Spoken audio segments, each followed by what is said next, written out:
खानापूर तालुक्यातील भाळवणी येथील शिकरगाल मळ्यामध्ये एरळा नदीमध्ये पोहायला गेलेली 8 मुले नदीमध्ये बुडाली आहेत. त्यातील 7 जणांना वाचवण्यात यश आले असून एका 20 वर्षीय मुलीचा मृत्यू झालाय.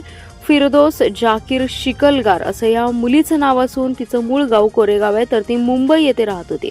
भाळवणी येथे शिकलगार मळ्यामध्ये एका लग्न समारंभानिमित्त आयोजित कार्यक्रमास मुंबई तसेच इतर बाहेर गावातून मोठ्या प्रमाणावर पाहुणे आले होते.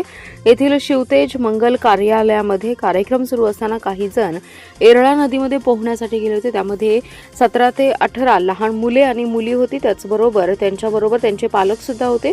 ही सर्व मुले 12 ते 14 या वयोगटातील होती.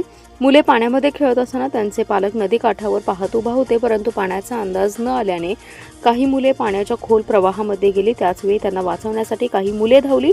या सर्व गोंधळामध्ये 7 ते 8 मुले बुडाली. यावेळी नदीच्या काठावर असलेल्या पालकांनी आणि इतर सर्वांनी नदीमध्ये धाव घेऊन मुलांना वाचवण्याचा आटोकाट प्रयत्न केला. यावेळी बुडालेल्या 7 मुलांना वाचवण्यात आलं. फिरदोस शिकलगार ही नदीच्या पाण्यामध्ये बुडाली. या मुलांना वाचवत असताना काही पालकांना पोहता येत नव्हतं. ते सुद्धा या मुलांना वाचवण्यासाठी नदीमध्ये उतरले होते. सर्व बुडालेल्या मुलांना पाण्याबाहेर काढल्यानंतर 3 ते 4 मुले अस्वस्थ होती. त्यांना विट्यातील एका खासगी हॉस्पिटलमध्ये दाखल केलं.